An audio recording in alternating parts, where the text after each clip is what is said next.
You're listening to the first episode of the Stock Detective Podcast with Deval Katecha and Kermit Capital. I'm Kermit Capital. On this episode, we'll be doing an AMA, answering questions about stocks and investing that we've collected from Twitter. And before we get started, here's a quick disclaimer. Disclaimer, this podcast does not constitute an offer of or solicitation for purchase or sale of securities or provision of any investment services. It is provided for information only and should not be considered as investment advice or a recommendation to buy, sell, or hold a particular investment. You are responsible for your investment decisions. Welcome to the Stock Detective Podcast. I am Kermit Capital, and I'm joined with my co-host, Deval Katecha. Deval, how are you doing today? I'm doing good. How are you? Awesome. So we're going to do some introductions off the top. So a little bit about me. I work at a private SaaS company as a data analyst. Previously, I worked at Amazon and Grubhub in operations. Some of my investing principles, I like to buy right and sit tight. With regards to portfolio construction, I like to maximize my long-term conviction. That's what I'm optimizing for. And I have a focus on high growth, disruptive innovation. So some fun facts about me. I'm originally from Miami, Florida, and I've lived in Chicago for a few years now. Both my parents are immigrants. My mother's from Panama and my father's from Cuba. And I'm surprisingly good at laser tag. That's great. Let me introduce myself. Hi, everyone. My name is Naval Kotecha, and I currently work at an ad tech company, which is a demand-side platform. You guys must be aware about a company called the Trade Desk, and I do a very similar thing at my company, and I help them build the real-time bidding engine for ad delivery. When it comes to the investing principles, it's all about buying and holding for me, along with constant evaluation of thesis. I invest in high quality companies, preferably which are growing very fast, which has like secular tailwinds. And I maintain very high standards for my portfolio holdings and only add if it passes my checklist. Some fun facts about me. I have been vegetarian since birth, and I didn't see meat until I was 21 years old. I never had alcohol in my life, and I know 3 languages, and I'm trying to learn one more. Nice. I had two quick questions here. When you did see meat for the first time when you were 21, what was that situation, and what are the 3 languages you know? So I come from a state in India where people are vegetarian, mostly vegetarian. And when I moved out of my state, I saw the meat for the first time, and um, it was a kind of different experience for me to see things which I had never seen in my life. So yeah, it was different. And about the languages that I know Gujarati, which is my local language that is from my state. And I know Hindi, which is the national language of India. And I know English, and I'm trying to learn Spanish. Oh, nice. Well, maybe I can help you out there Yeah, with Spanish. absolutely. All right, let's check out this next slide. So how did we meet? Well, we met on Twitter. I joined FinTwit about a year ago. And when I started, I was mostly following accounts who were open about their portfolios. So posting like monthly status updates on all their holdings and the percentages that are, allocated to each. And after being on that for a while, one of the things I noticed, that sort of frustrated me is that the folks who had the most followers and, were the most vocal and seemed the smartest over time, I found that their investing style didn't really match how I wanted to invest, that buy right, sit tight mentality. It was a lot of, bought X company and then next week sold it, and that was frustrating. But one of the accounts that I followed that I really appreciated was yours, because Deval, if you don't follow him on Twitter, he's got a really steady hand. He's got very thoughtful tweets, and his replies are thoughtful. And he when he does add a company, it's a big deal. And if he sells it, it's a big deal. It doesn't happen every week. And so I always appreciated the steady hand and the thoughtful investing principles, and the consistency and perspective that you bring. So I reached out to Deval over DM, and we've been, he agreed to do this podcast with me, and we're excited to get this first episode going with this AMA. Excellent. And it's great talking to you via DM. And I am pretty excited about getting this show. So let's get started. Yeah. So if you follow us on Twitter, you know that this last week we collected some questions from followers to get this first episode going. So we're just going to go hit those questions. So let's get this first one on the screen. So this first question is from Cam Iadeluca at Cameron Iadeluca, who's a great follow, by the way. I've DM'd him. He's very, very thoughtful young guy with a lot of great insights in companies like Alteryx and Snowflake. So he's got 3 questions here. When did you both begin investing? Do you contribute at fixed intervals, weekly, monthly, et cetera, or sporadically when you see a price you like? And then the third fun question here is waffle or pancakes? So for me, my grandfather, he bought me a $25 Series EE US savings bond back in December 1989.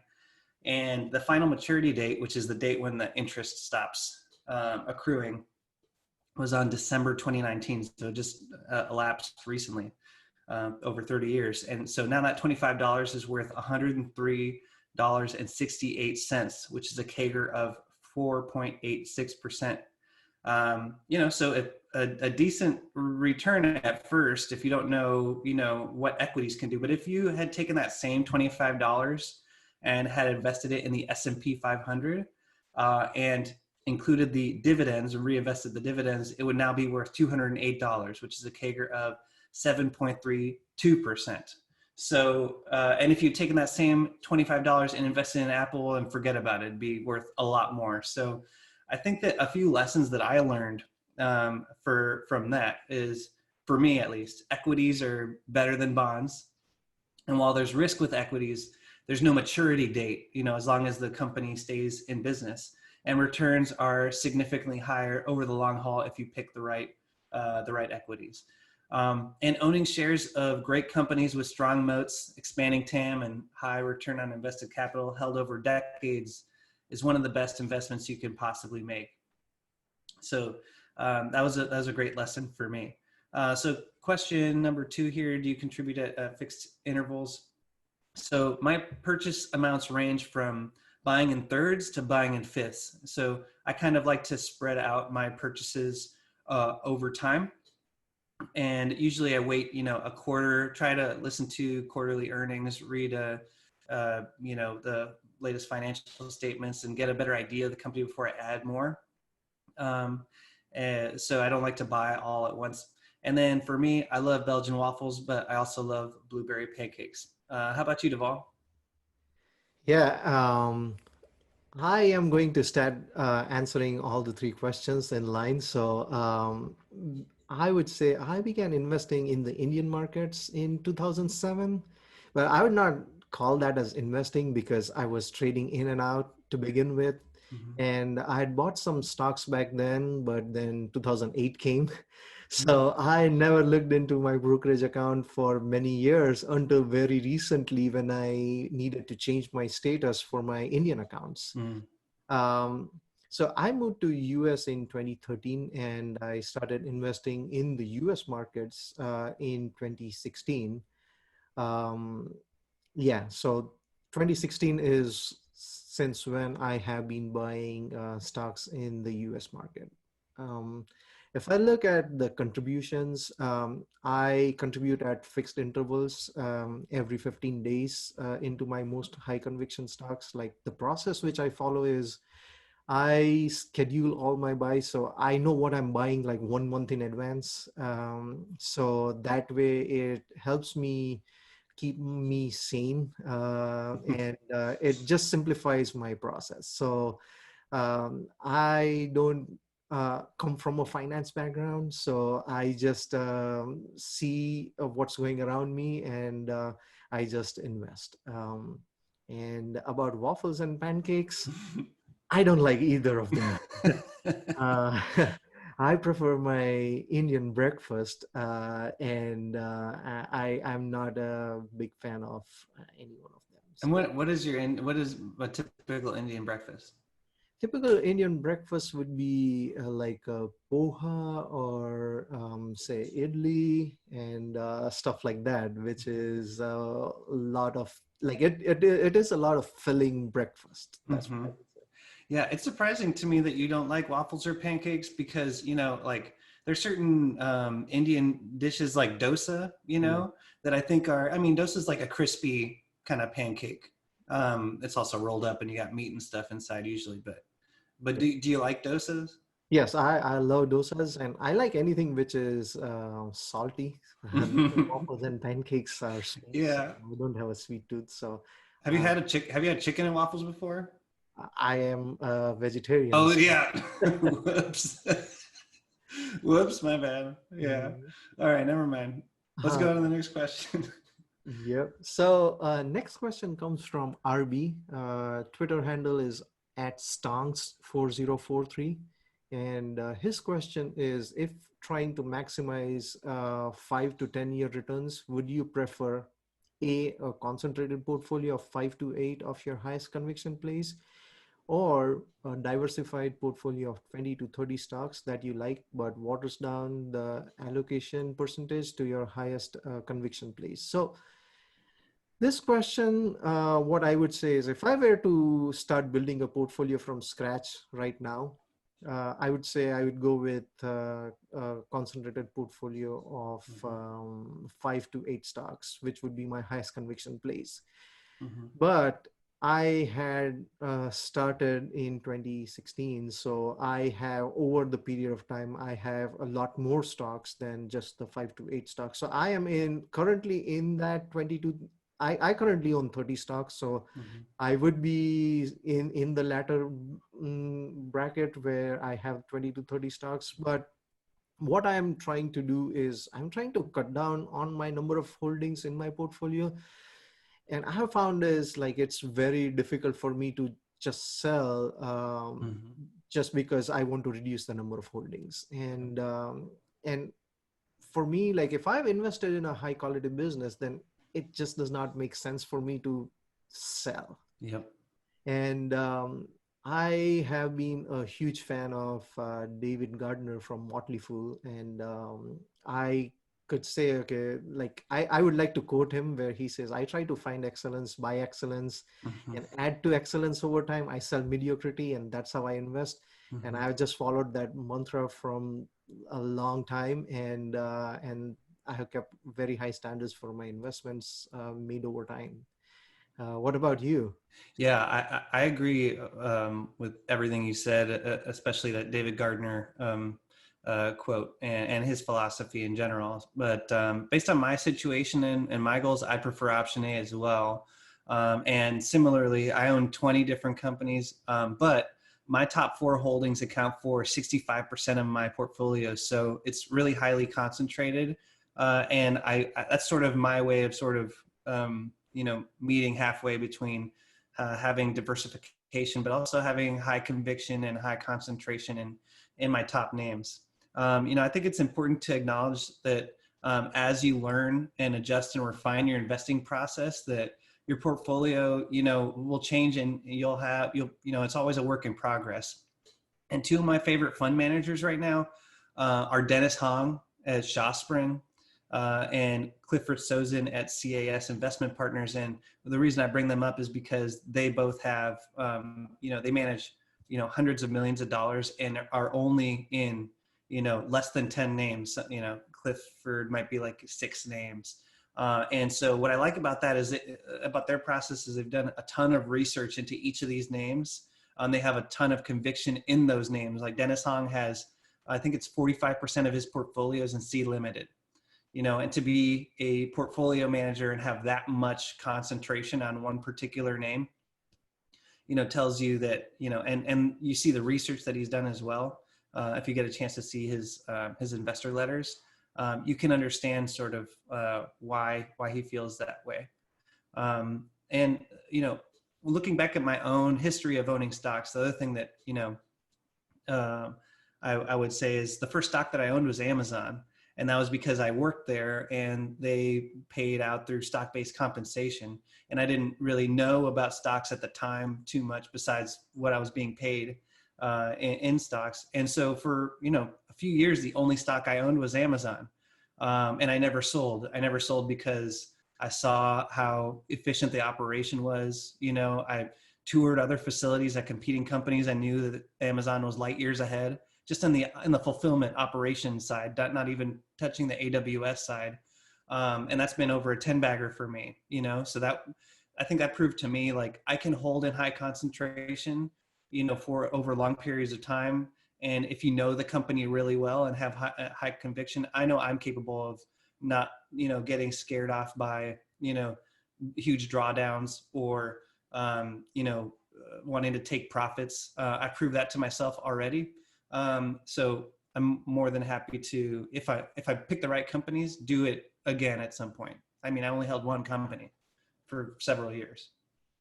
That's great insight. It's from Anand Bajaj, Twitter handle AN Bajaj. And he has one question for us. Which stock would be a 100 bagger in 10 years?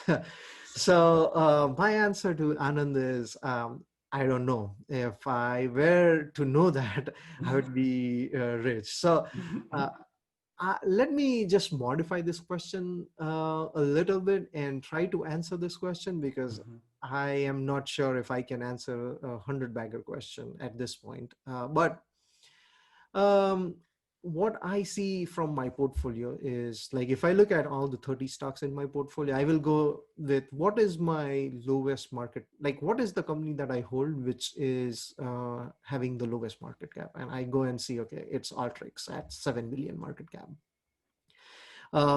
So for that to go and be a 100 bagger, it has to get to a 700 billion market cap in 10 years. Now, I don't know if Alteryx would be a 700 billion company in 10 years. It may be, it may not be, I don't know. But I can tell that I have a few 10 bag, like I can say that there are a few companies that I think can be 10 baggers in 10 years or maybe early. I tend to think when I buy it in my portfolio as well. And in the Google Sheets, what I do is I will say, okay, 10 years from now, if this 10x is, then this is the market that I'm looking at. Is this a market cap that I think this company is able to reach in the next 10 years? And I think there are a few companies that I like, namely like Fastly, C Limited, Mercado Libre, Square, Etsy. Those are the few ones that come in my mind. I'm not sure about 100 baggers, but I think these companies can 10x at least in the next 10 years. What do you think? Yeah, thanks for sharing that insight. And yeah, I think that framing of the Alteryx question is as a potential 100 bagger, what it would need to do to get to 100 bagger it's a sobering thing, and I similarly, I don't know, and, if I knew, I'd be, much more wealthy than I am today. But the stocks that I own currently in my portfolio that have the highest likelihood of possibly maybe being a 100 bagger over the next 10, 20, or 30 years, based on their current valuations today. My lowest market cap companies are 2U, Stitch Fix, Invitae, Editas, Beyond Meat, and Intelia. And I think when you think about a company like 2U and what they are trying to do, the industry that they're trying to disrupt. It's a multi billion, hundreds of billions of dollars in the US alone, higher education, but it's also a global opportunity that they're reaching for. So I think that there's a long runway ahead, but there's execution risk and competitive risk along the way. So I wouldn't feel comfortable saying yes to you will definitely be 100 bagger in the next 10 years, but I'm betting, that it'll be higher in the future, 10 years from now, than it is today. Yeah. Great. So Yeah. let's Uh, go to the next question. All right, Felly at Felly_CS. What does your current portfolio look like? What do you think is a promising sector for the future? What do you think about European stocks? So we both have shared our portfolios on Twitter. It's my pinned tweet, and at the end or beginning of every month, each of us post our what we're holding, or the top 10, I think, is what you do, and then the percentage of our allocation. As regarding promising sectors for the future, there's a ton, but some of the ones that I would highlight are specifically our SaaS, and specifically SaaS 2.0, which is SaaS companies with a usage-based payment model with bottoms up adoption and low barriers to getting users started. So thinking companies like Twilio and Fastly, and just talking about that bottoms up adoption, it gets adopted by companies from the developers up. And so that allows for just, quicker adoption. And then this usage-based model, paying per usage versus the traditional, Salesforce licensing seat model, is another win-win, it appears, between the company as well as the customers. So I like those. I also am invested in the genomics and gene editing space, so Invitae, CRISPR, Editas, Centellia. And then, we talked a little bit about 2U in the remote learning and higher education side. What about you, Deval? Yeah, so for me, my current portfolio, again, as you mentioned, it's already shared on Twitter. And promising sectors for the future, I believe that e-commerce is definitely a sector which I'm looking at. And along with e-commerce, I'm also seeing that a rise in the fintech companies, right? So they are beneficiaries where people are shopping online. And I'm seeing like Mercado Libre in Latin America, Sea Limited in Southeast Asia, Alibaba and Tencent in China, Paytm, PhonePe in India, Adyen in Europe, and Square, PayPal in the US, right? All these companies have done a fantastic job when it comes to like the fintech, right? I haven't looked at like if you look at the European stocks, that's what his next question is. Like, what do you think about the European stocks? I haven't looked at the European markets specifically, but what I see is they have been weaker when I compare to the US markets. And I pulled up some numbers on this, and I see that S&P 500 year to date is around like 8%, and the 5-year returns is around 80%. If I compare the other indexes in the Europe markets like FTSE 100, Euronext 100 index, CAC 40 index, DAX, and the Swiss market index, like the FTSE, I will go one by one. FTSE year to date is around 20% down, and 5-year returns are 1.1%. Euronext is down 12% year to date, 5 years, 15% returns. CAC 40 index is minus 15% for 2020, and 5-year returns is around 12%. DAX is down 0.44%, and the 5-year returns is 31%.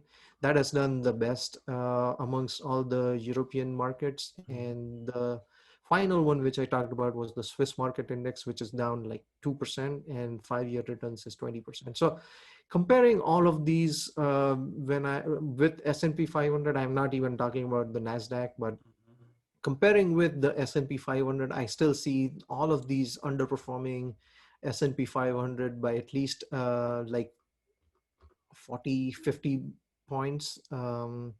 And that's what I think about the European markets. Yeah. Yeah. It just seems like the S&P 500 is the superior investment. Yeah. Yeah. All All right. right. So let's move to the next question. And this is specifically for you, Chima Hachim the Dream. He says your rankings on ARK funds for the next 5 to 10 years. And Alex Kagan, he says, I always appreciate your ARK Invest rundown. Be curious to hear more of your thoughts on the top buys and sells. Can't wait to add this podcast to my lineup. So you are the ARK fund master on Britain. Yeah. uh, For yeah. some context for people who don't know. So I've gotten in the habit of posting Ark Invest daily trade notifications in sort of like a cleaned up manner to give people an idea of sort of what's going on with their funds. So that's where this is coming from. Yeah. So let's get into these questions. So let's talk about the funds, for example. I don't feel comfortable, providing a recommendation or a ranking of the funds, but I will walk through how they've performed and sort of how they are positioned for the future and give just some light, commentary on it. So up at the top here, this is from Koifin, and which is a free investing visualization tool. Recommend checking it out if you want to. So there are 7 Ark Invest funds. The 5 of them start with ARK with a different letter at the end, and then you have IZRL and PRNT. And I included as well the VITAX and the SPY. So SPY is a Spider S&P 500, and then VITAX is the Vanguard Information Technology sort of index fund. And I ranked him here based on the 5-year return. You can also see the total return over the last 1 and 3 years. And you can see that ARKW, the WebX ETF, is the best performing, ETF amongst their funds. ARKK is, closely behind, and then the rest of them are sort of, middling performance funds. If we take a deeper dive into sort of what the net assets are for each one of these funds, you can get an idea of how much skin in the game they have on each one of these funds, as well as the expense ratios and the average market cap. So let's take a look at the net asset. So it's important to identify here that ARKK accounts for $4.8 billion in net assets, which is 60% of all of the assets across the 7 ETFs that they hold, which, one way to interpret this is, they're not going to let this one fail. It's too big, for them to really be very risky on this one compared to the other ones. So if you want to optimize for downside risk, as far as ARK is concerned, you could do worse than picking the ARKK index fund. You can see the weighted average market cap here is $33 billion, and the median market cap is 3.6, which is pretty low compared to their other funds. They do have a lot of holdings in this fund, but it's a solid fund. If you look at ARKW, it has the highest expense ratio, not by much, but the reason why probably is because of the better performance over time. But if you look at the market caps, it's a bit on the higher side. So looking ahead, could it continue to grow? Yeah, it absolutely will. But compared to some of the other funds, maybe there's the ceiling is a little bit closer. One of the more interesting funds here is ARKG, the Ark Genomic Revolution, and the reason why I wanted to point that one out is because they have a good combination of high skin in the game, $1.3 billion in net assets, 16% of all of their net assets, and low market caps here. So $7 billion weighted average market cap, $1.2 billion median market cap. So if you believe that the genomic revolution theme is on the horizon, and it's going to come soon within the next 5 to 7 years, thinking about CRISPR and Vitae and companies like that, it would be a good time to get into the genomic, the ARK-G fund. But what I will caveat that with is if you look at PRNT, 3D printing ETF, at the bottom here, it was created in 2016, and it's their worst performing fund. And part of the reason why is they jumped into this theme a little bit too early when it was a bubble, and then the bubble burst, and now they're sort of they're still in the game, but it's not much skin in the game if you look at the net assets column. So that would be the risk that you run by investing in ARK-G right now. Is maybe we think that some of these changes are the disruption is gonna happen in the next 5 years, and they don't happen for 15 years, and you're left holding the bag. So that's just a caveat there. So let's look at the individual stocks in these funds. Okay, so I've what I done here is taken the 7 ETF holdings, all 213 companies that they own stock into, and then put it into a pivot table to sort of aggregate the holdings, and pick the top 40 holdings across all 7 ETFs. And so what I wanted to point out here, this is to help answer Chima's question about, who is the other person? Alex Kagan, on top buys and sells. So let's start off with top sells. So one of the things you'll consistently see on the daily trade notifications is they're consistently selling Tesla and Square and a few other names. Well, let's take a look at how much they hold in Tesla. If you look at the first row here, their number one holding is Tesla, and their market value is over $1 billion. So when they sell, $10 million of Tesla, it's important to know the context that they own over $1 billion of Tesla. So until they're selling a significant portion of it, a significant percentage of it, you can pretty much disregard it. They're allocating, one of their strategies is just to sell off or trim some of their winners and add to newer ideas over time. You'll see the same thing with Square. Now, I've highlighted a couple of companies in orange that recently, over recent weeks, you've seen them take humongous positions in, and it's been of note. So like Teladoc Health, during the merger of Livongo and Teladoc, there was a lot of, hand wringing on FinTwit about whether or not that was a good idea. Well, while, that was happening, they took Teladoc from what was maybe a $20-30 million position into a $270 million position, and it's the 15th biggest holding out of 213. So that's a nice directional insight that they have. You can see a similar thing with Slack. With the EU lawsuit of Slack against Microsoft, there's a lot of hand wringing around. Well, is this a good investment? Are they on the defensive? Well, while everyone was hand wringing about that, they now own $321 million in Slack.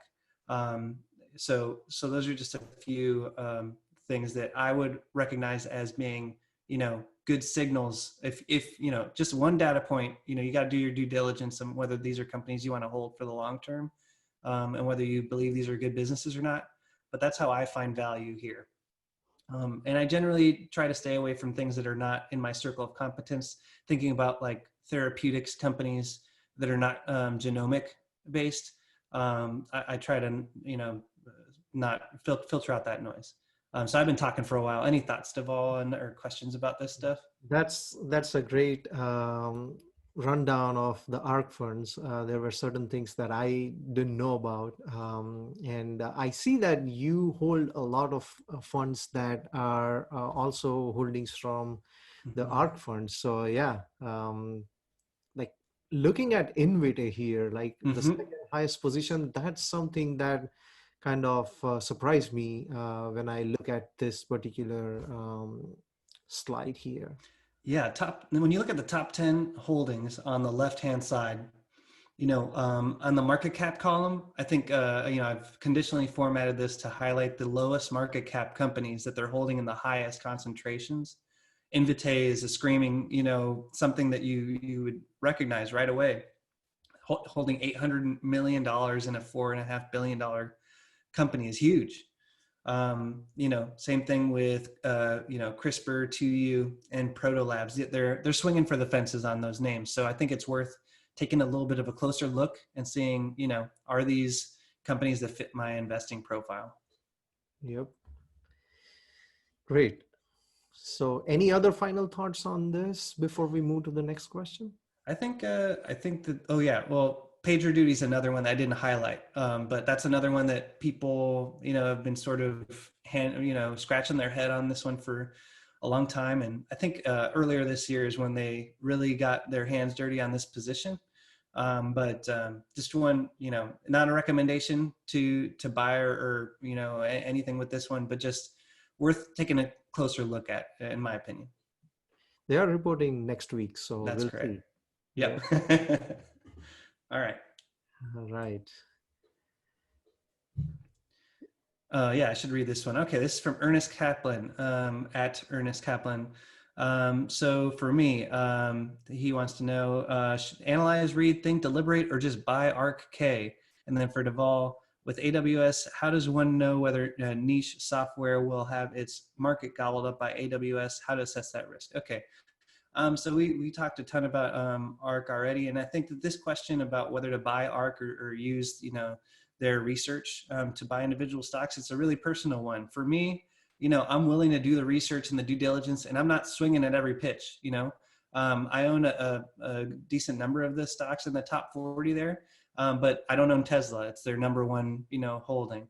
And so I use it as one data point, a data point to help inform my investing decisions, but I'm not fully bought into the entire vision of Ark. And for that reason, that's one of the reasons why I'm not just gone ahead and thrown my hands up and, bought in Ark ETF. Also, I don't really like all the buying and selling, and that's sort of like a constraint that they have. They have to abide by 10%, maximum portfolio allocation for any individual stocks. And like I said, I'm a buy right, sit tight investor. So Square, for example, I love Square. I'm not selling Square. I'm holding that for the next 10, 20 years if I can. And buying on dips where, you'll look at their trade notifications and see they're selling it, every other day in small chunks to, invest in other positions. That's fine, but that's just not what I want to do. I think I could maybe do better just buying and holding. So that's my opinion. I absolutely am on board with you. I think buying an ETF again comes with a lot of things that you might not want to own Mm-hmm. for several different reasons, and just buying individual stock by doing some analysis and doing some due diligence is what I would do if I were to kind of choose between the two. Mm-hmm. Right. So I will get to the second part of this question from Ernest. So I just wanted to give a background on like where I come from. Like I am a certified AWS solutions architect. So I have a first-hand knowledge of all the AWS products, like majority of them, because I am in AWS for most of my work time as well. So I might not have the knowledge of the niche software to say, but what I do is I try to read up on them and I see if they are doing a better job in terms of like the pricing, the speed, and then try to assess the risk, right? So prime example, if I take about like say Fastly, right? So Amazon Web Services, they have a CDN which is called CloudFront. So now I would go and see, okay, how is CloudFront and how is Fastly, right? Looking at Fastly again, it's just not a CDN. It's something more than that. And again, when I see Amazon using Fastly to deliver the content for its e-commerce website, I definitely think that there's something in Fastly that Amazon does not have it with CloudFront, and that gives me a high conviction about Fastly, and that's how you kind of have to assess the risk. Like if you see like Snowflake and Redshift, right?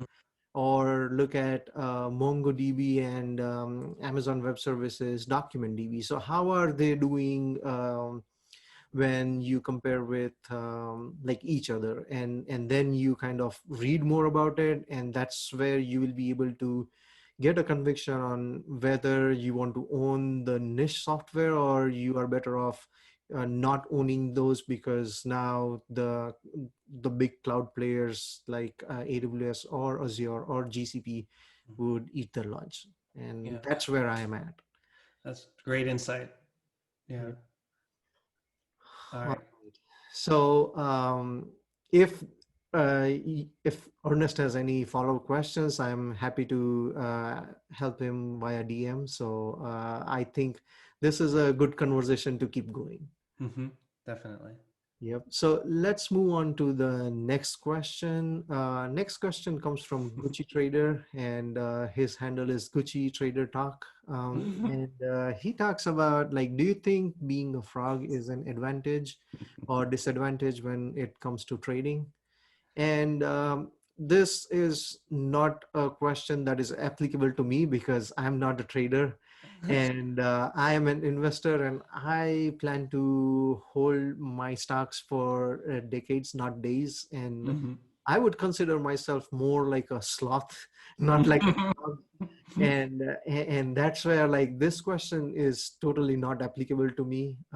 So I would like to hear your thoughts. Like, what do you think about it? Similar, yeah. I mean, especially so. Some additional context. Deval recommended a book, "100 Baggers," to me by Chris Meyer, and I've been posting a lot about it. Quotes from it over the last week or two, and I think that it's only solidified that same mentality of, I want to be an investor. I want to be a trader, and there's some people who think that they might be investors but are actually, a lot of the actions they're taking are the actions of a trader, acting less like an owner and more like a renter, owning a name while it's hot, and then sort of selling it when it cools off, thinking about companies like Alteryx, for example, throwing out the longer term story. But anyway, to the short answer is no. I'm an investor. I'm not a trader, and I have to fight those impulses of the short term thinking all the time. And then regarding the being a frog thing, I think that I wanted to point out that I do prefer being anonymous. Because the internet is can get scary really quickly, and so it's just it works for me right now. So I think I'm gonna keep it going for the time being. Excellent. Let's move to the next question then. All right. So this question comes from Jack at Orange Nike 17, and his question is: what do you look for in stocks that you believe will be multi-baggers?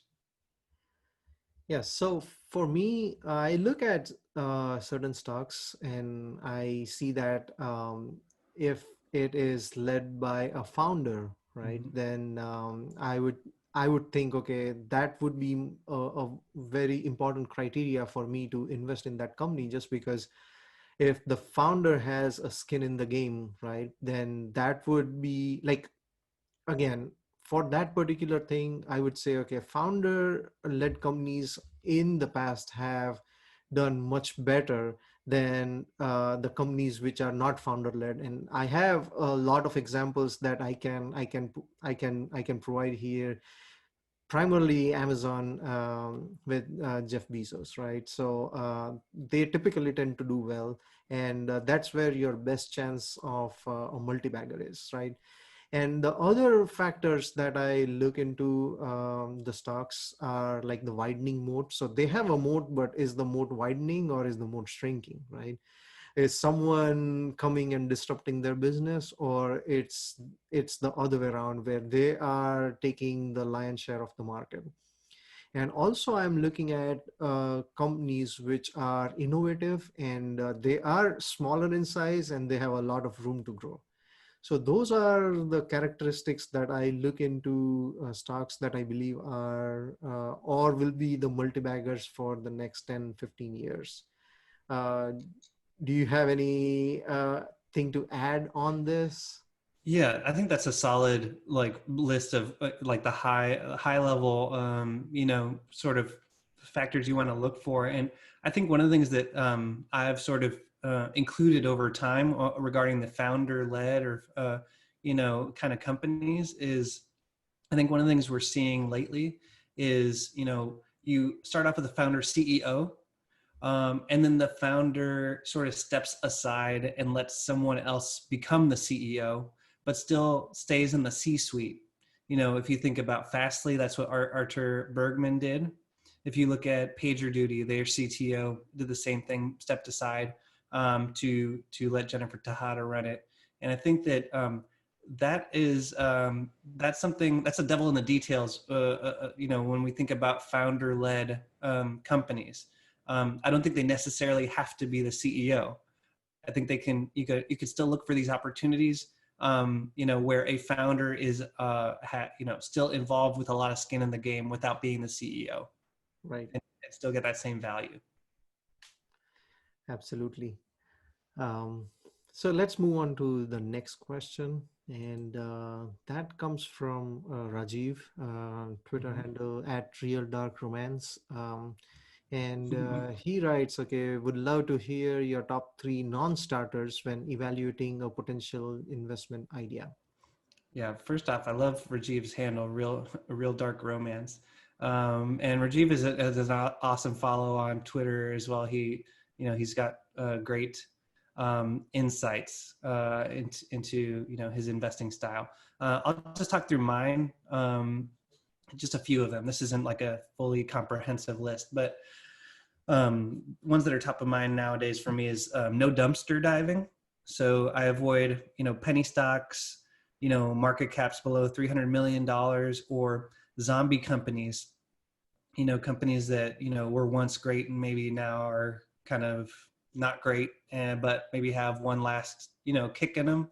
I think overstock.com, if you look at the stock chart, you might over the last like 6 months, it's up humongously, but for all intents and purposes, as far as I know, the long-term outlook is not great, considering all the competition that there is.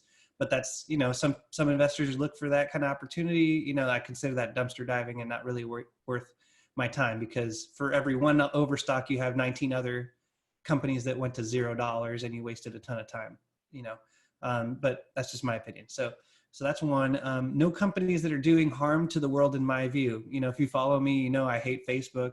Also oil and gas companies, tobacco, big pharma, Palantir, United Health Group. These are all companies that might be good investments, returns wise, but really not worth it.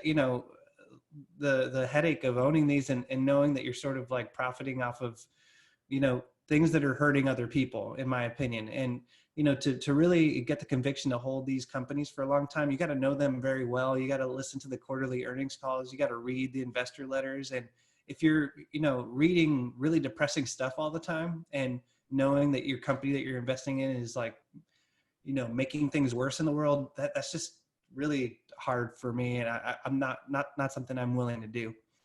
And then the last thing I wrote down here is no shady or erratic management. So thinking about companies like Carvana, where their CEO was, I think he's like a convicted felon. The stock has done fantastically. To me, it's not worth it. It's not worth this, will something happen, with the CEO? Tesla. So I know this is a controversial one, but Elon Musk is a genius. Absolutely. But I think he's got too many extracurricular activities for me to really be interested in as an investment. I prefer, people who are visionary CEOs who have no drama and are just like fully focused on making their company last the next 100 years. People like Jeff Green at Trade Desk, Jeff Bezos, Amazon, and Jeff Lawson at Twilio. Just a few examples. Todd McKinnon over at Okta. These are folks who just do their work and also are really smart and thoughtful and don't have all this extra baggage. What are your thoughts, Deval? I was going to say it has to pass the Jeff test, because if the name of the CEO is Jeff, then I can say, okay, it's a good idea to invest in that company. Yeah. Except the CEO of Enron, I think his name was. One quick rule of thumb, and we talked about this, and I don't want to take up too much time, but it is an interesting topic of conversation, is one that's not a hard rule or non-starter. but is one that has been top of mind lately. Is I don't like to invest in consumer-facing brands that only operate on other continents. So a basket or category that I would put this in is like Sea Limited, Mercado Libre, and Jumia over in Africa. And from my point of view, these could all well and be fantastic investments over the long haul, like the best investments that you could possibly make, from a strictly returns perspective.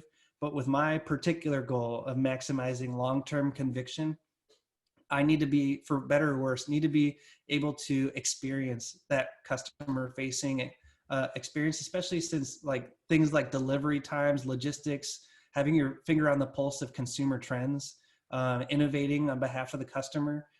Those are things that change over time. And, I want to be able to experience it myself and not take someone else's word for it. How, an e-commerce company on another continent that I never have been and never will be going to, is doing. So, in order to be able to survive the drawdowns without selling, or, have the, temptation to sell and make profits, that's just my own rule of thumb that helps reduce the number of investing decisions that I need to make over time, for better or worse. And I know you invest in some of these companies, so I want to hear your thoughts. Yes, so I have been, so I am invested in C Limited and Mercado Libre, and Mercado Libre is my top three positions right now. So yeah, I think investing in emerging markets or Latin America or Southeast Asia or maybe India, like I don't see, like there is a risk, but I also see the opportunity and I don't have any issues in considering them as my investments. But apart from that, like I have very similar thoughts on what you mentioned. And again, for me, I look at how the business is run and Mhm. how they are executing. If it's a high quality business, then I will invest in it. But again, like I also want to see if any companies that I I am investing in are doing good to the world. Mhm. Oil companies and tobacco companies definitely a note for me as well. So yeah, those companies don't fit under high quality companies for Mhm. me, at least because of my checklist, and that's where I would not invest in those companies. Absolutely. All right. So how do you balance the need for saving and investing? This comes from Halahizi at Mediocre Kid, who's a great follow as well, and I've DM'd him. He's an awesome guy. Also, where will I be able to listen? So yeah, Deval, you want to take this one? All right, so my process is like I am only spending what I've left after I invest. So I'm a big believer of pay yourself first thinking. So I will pay myself first and then only spend. So paying yourself first would be to invest whatever you have set for the chunk of money. And I posted this on Twitter where I will post my holdings and also what I'm planning to buy Mm-hmm. for the next few months as well, like or the next few cycles, which is a 15-day cycle, Mm-hmm. right? And this, I can say I have maintained a comfortable lifestyle for a few years now. It's not something where I am not able to live a good life right now and I'm thinking only about the future. That's not how I'm doing it. I first made sure that I'm happy right now and then I'm investing for my future. And one thing what I've seen is every year I'm working and I'm getting a raise in my job. That extra income is what I am consistently putting back into the stock market because I'm not upgrading my lifestyle if I am getting paid more every single year. So my lifestyle or my spending has hardly changed over the years. So that kind of helps me put more money in the stock market to see better returns in the future. Yeah, no, I think I really admire your methodical approach, and your consistency over time, not just in investing, just and what you just described right there. That's awesome. And from my end, like one of the commitments that I've made personally is I put the maximum allowable contribution to my 401k every year. So I believe that's like 19,000 a year. And honestly, it's not been a huge deal. Once you get used to that, contribution, to that you're making, and you see the compounding, slowly but surely, but you see it. It's hard to go back. Is So, from Jack, which is Orange Nikes 17. mhm. Any other investing podcast you recommend? And I have a lot of recommendations, but I will put in a few here. Um, Invest Like the Best podcast by Patrick O'Shaughnessy is one of the very good ones. Knowledge Project with Shane Parrish. I've been listening to some old episodes as well, and there's so much gold in that podcast. All Motley Fool podcasts, they are like amazing, and I am a dedicated listener to those podcasts and the Seven Investing podcast, on which I appeared recently talking about investing in India. So Yeah. And you did a great job, they by the way. It was awesome. thank you, and they are doing a phenomenal job as well, with all the guests, and shelling out like great content. Hmm. Do you have any recommendations Yeah, for? I would plus one all the ones you recommended. Ark Invest has one called FYI for your innovation, and that one's really interesting. They get great guests on there. Stratechery has two podcasts, Exponent and Dithering. You have to pay for Dithering, but I've enjoyed those. Ben Thompson, who runs Stratechery, he used to work at Apple, I believe, and has really, and he lives in Taiwan and has got really interesting takes on the current events. And then outside of that, I like Razor's Edge too, which is a Seeking Alpha podcast, with Akram's Razor, and then Chit Chat Money, which I think is going to start back up soon. I think that's where I started to get long on Square, was listening to Chit Chat Money's Square podcast a long time ago. And those guys, do some good fundamental analysis on Yep, stocks. absolutely. Yeah, Absolutely. I have to agree on that too. I missed that one, but I was a guest on that podcast too, that's where right. yeah, I was talking about ad tech in general. Hmm. Yep. Yeah, yeah, that was a good one. Um, All right, all so right. that was the last question. Yes, yes, that was the last question. So, what we are going to do is we are going to give some shout out to Twitter accounts that we want to hear. So, do you want to go Yeah. first? Yeah, go ahead. So the person that I would recommend following, that I think is, in my opinion, underfollowed on FinTwit for the value that they're providing, is Jessica Ablamsky, and you can follow her at J Ablamsky on Twitter. She's, as you can see, a freelance journalist and marketing writer, but she has a lot of great insights on telehealth kind of companies, so Teladoc, Livongo. And what I really appreciate about what she tweets about is, similar to you, she's consistent about her longs. She dives deeper when there's maybe some questioning going on FinTwit about whether or not we should stay invested in a particular company, and provides really good insight in the replies. So great account to learn, especially about telehealth kind of services nowadays. Yep, I have to second that, and I've had meaningful conversations with him, with her on Twitter. So yeah, she's Nice. definitely a great follow. And who do you recommend? I would be recommending 10K Diver here, and I would say I enjoy my cup of coffee with him every weekend, because that's how he starts his threads with, "Let's get a cup of coffee." But basically, I would say I've learned a lot of fundamentals which are like very difficult to understand, but he puts it in a very easy way Hmm. that anybody can understand after reading his Twitter threads. So one highly recommended Twitter account. I see he has 19.1K followers. So I don't know if he needs a shout out, but definitely one of the great follows on Twitter. Absolutely, totally agree. And the name sort of belies what he does. What they do on that account. Like one of my favorite threads that 10K divers put out is just on financial independence and how much answering the question, how much money do you need to not work anymore, basically.